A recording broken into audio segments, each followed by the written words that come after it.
A paz de Deus, irmãos amados, começando aqui mais um vídeo com a graça e a misericórdia do nosso bom Deus. A palavra de hoje se encontra em Lucas, capítulo 15, do verso 11 em diante, que diz: E disse um certo homem, tinha 2 filhos, e o mais moço dele disse ao pai: Pai, dá-me a parte da fazenda que me pertence. E ele repartiu por eles a fazenda. E poucos dias depois, o filho mais novo, ajuntando tudo, partiu para uma terra longínqua, e ali desperdiçou a sua fazenda, vivendo dissolutamente. E havendo ele gastado tudo, houve naquela terra uma grande fome, e começou a padecer necessidades. E chegou-se a um dos cidadãos daquela terra, a qual mandou para os seus campos apacentar porcos. E desejava encher o seu estômago com as bolotas que os porcos comiam, e ninguém lhe dava nada. E tornando em si, disse: Quantos jornaleiros de meu pai têm abundância de pão, e eu aqui pereço de fome. Levanta-me-ei e irei ter com meu pai. E direi: Pai, pequei contra o céu e perante ti. Já não sou digno de ser chamado teu filho. Fazei-me como um dos teus jornaleiros. E levantando-se foi para o seu pai. E quando ainda estava longe, viu seu pai. E se moveu de íntima compaixão. E correndo lançou-se-lhe ao seu pescoço e o beijou. E o filho disse: Pai, pequei contra o céu e perante ti. Já não sou digno de ser chamado teu filho. Mas o pai disse aos seus servos: Trazei depressa o melhor vestido, vestilho e põe-lhe um anel na mão, e opacas nos pés. E trazei o bezerro cevado e matai-o, e comamos e alegremos-nos, porque este meu filho estava morto e reviveu, tinha-se perdido e foi achado. E começaram a alegrar-se.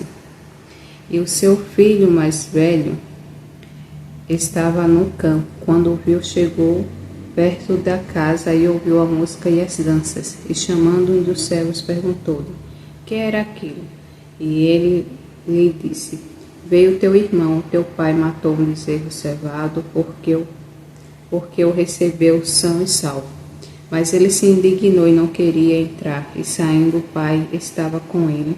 Mas estando ele, disse ao pai: Eis que te sirvo há tantos anos, sem nunca transgredir o teu mandamento, e nunca me deste um cabrito para alegrar-me com os meus amigos. Vindo, porém, este teu filho, que desperdiçou tua fazenda, com meretrizes, matasse-lhe um bezerro cevado. E ele lhe disse: Filho, tu sempre estás comigo, e todas as minhas coisas são tuas. Mas era justo, alegremos-nos e folgamos, porque esse teu irmão estava morto e reviveu, e tinha se perdido e achou-se. Amém. Glória a Deus. Essa palavra, meus amados, ela se refere a o filho pródigo. Acredito que todos já tenham ouvido falar dela, né? Aqui vemos, né, o filho, né, que alguma coisa do mundo atraiu, né, a ponto dele pedir toda a sua herança ao pai, né, e ir para o mundo, né, e viver lá das coisas que o mundo tinha para oferecer. Porém, um certo tempo da caminhada dele, né, vivendo as coisas que o mundo oferecia, houve uma tristeza, né, um arrependimento no coração dele, ao ponto de querer voltar, né, para o seu lar, querer voltar para a casa do seu pai. E ele mesmo aqui diz, né, que não precisava ser chamado filho dele mais, né, não precisava o pai dele o considerar mais como filho, devido às coisas que ele tinha feito, né, que se ele ficasse como servo dele, né, do pai dele, para ele já estaria bom, né, porque ali ele já teria, né, algum conforto, né, ia suprir ali suas necessidades, que ele estava em uma situação que até fome estava passando, né, tanto que desejava se alimentar com as comidas dos porcos. Então aqui vemos, né, que ele voltou para o seu pai, né, e o seu pai o recebeu, né, o recebeu com alegria, né, o beijou, e não só o recebeu com alegria, como também mandou fazer uma festa, né, fez uma festa, mandou matar um bezerro cevado, né, e houve ali uma grande alegria, né, na volta desse filho. Porém, teve o irmão, né, que se indignou, né, dele ter recebido o filho daquela forma, né, sendo que ele estava ali com o pai dele, e ele mesmo fala aqui, né, que nunca teve essas regalias, né, E o pai dele ofereceu tudo isso ao seu filho, né, que estava no mundo, e tinha desperdiçado toda a sua fazenda. Só que o que temos aqui, né, meus amados, um ponto importante, né?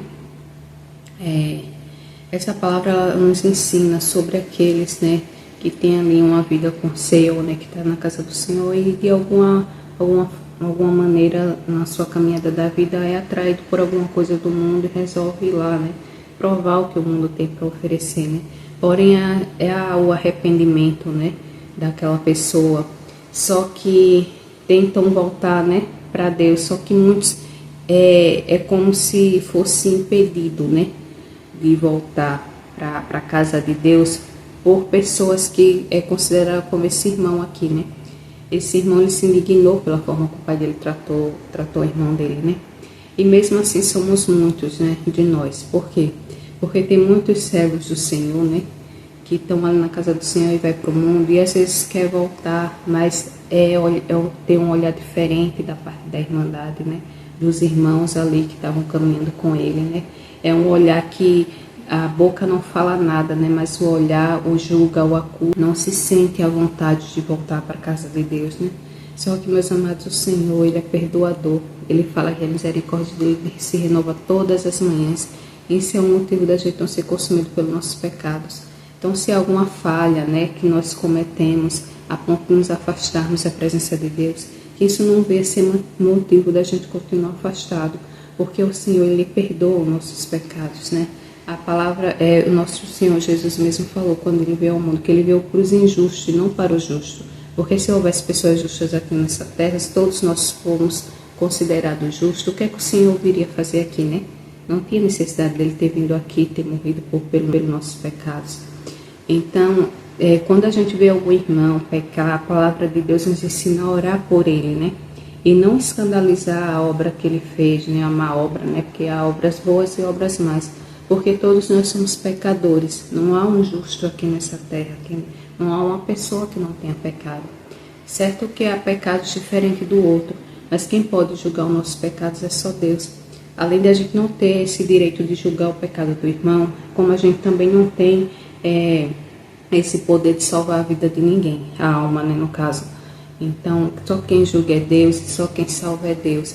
E o que o Senhor nos ensina, né? Ele fala que se a gente vê o irmão pecar, né, pra gente orar por ele. E também fala que se o irmão pecar conosco, né, fazer alguma coisa que nos desagrada, ele fala que a gente tem que perdoar ele até 70 vezes 7 em um dia. Não é no decorrer de nossa caminhada aqui na terra, em um dia ele fala que a gente tem que perdoar o nosso irmão 70 vezes 7. Então a gente, além de não ter esse direito de julgar o erro do outro, o Senhor nos ensina a perdoar, a amar, a acolher, porque todos nós cometemos falhas e às vezes tem algum irmão que vai para o mundo e tem um desejo de voltar para Deus, mas ele deixa de voltar para a casa do Senhor, de frequentar a igreja por conta dos olhares, dos julgamentos, né? Então isso é muito triste, meus amados, porque o Senhor Jesus não nos ensinou dessa forma. Ele nos ensinou a acolher, a perdoar, a amar. E fazendo isso, a gente está fazendo totalmente o contrário do que a palavra nos ensina. Então, se todos nós cometemos falhas, todos nós somos pecadores, porque iremos ter essa capacidade de estar julgando o erro do irmão. Tanto tem até aquela parte que fala, né, para a gente tirar primeiro a trave que está no nosso olho, para tirar o arqueiro que está no olho do irmão. Então, às vezes, há pecados em nós que é bem maior do que o do nosso irmão. Mas como ele é oculto, a gente parece que se tem a liberdade de julgar o do irmão. Porque todos nós cometemos falhas. Tem umas que estão ocultas, mas que só o Senhor conhece. Mas tem outras que realmente é mostrado ao povo, né, a irmandade. Mas, independente, a gente não deve fazer acepção de pessoas. Seja ela uma pessoa justa, seja ela uma pessoa que cometeu um erro. Porque só quem nos justifica é Deus, e quem julga os nossos pecados é Deus, e quem tem poder para salvar nossas almas é Deus. Então, a gente tem que praticar o que o Senhor nos ensinou, o amor, o perdão ao próximo sempre. Aqui esse filho pródigo, ele tinha ido para o mundo, né? Como todos nós estamos sujeitos, né, a praticar alguma coisa que desagrade a Deus, né? Mas e às vezes deseja voltar, e por conta disso, a irmandade mesmo, é que às vezes nos aflige de uma maneira que nos prevê de ter algo com Deus. Isso é matar a alma. A palavra de Deus mesmo fala que muitos são causadores, né, da morte de alma de outras pessoas, porque o julga de maneira que o irmão não se sente à vontade de ir mais à igreja, não se sente à vontade mais de sentar ali com os irmãos, porque se sente ali afligido, se sente indiferente ali das outras pessoas. Então, meus amados, vamos praticar o que a palavra do Senhor nos fala, nos ensina, né? Não sejamos assim. Sejamos irmãos, né? Que se a gente vê outro errar, vamos orar por ele, né? Vamos acolher, né? Vamos trazer de volta, né? Para a igreja, né? Para que venha voltar a ter uma vida com Deus. Assim como esse filho pródigo, né? Que voltou para o seu pai e o seu pai o recebeu de braços abertos. E é esse o desejo que o Senhor tem, né? Para cada um de nós que se perde por algum motivo no mundo, mas o Senhor tem certeza que Ele está de braços abertos esperando por cada um de nós. E tem um louvor, meus amados, que diz assim: perdoa teu irmão de todo o coração, assim terás cumprido o santo mandamento, também terás perdão e paz no coração. Esse louvor, meus amados, se refere a irmãos, né, que erraram conosco mesmo, né? Que o Senhor ensina a perdoar 70 vezes 7 em um dia. E imagine aqueles que erraram assim consigo mesmo, né? Que é entre ele e Deus. E mesmo assim, às vezes a gente se sente na liberdade de julgar, né, de condenar, né? Então, é isso, meus amados. Que Deus venha nos despertar, né? E mudar a nossa atitude, a nossa maneira de ver as coisas, né? Porque todos nós somos pecadores, todos nós cometemos erros e falhas. Não somos melhor do que ninguém.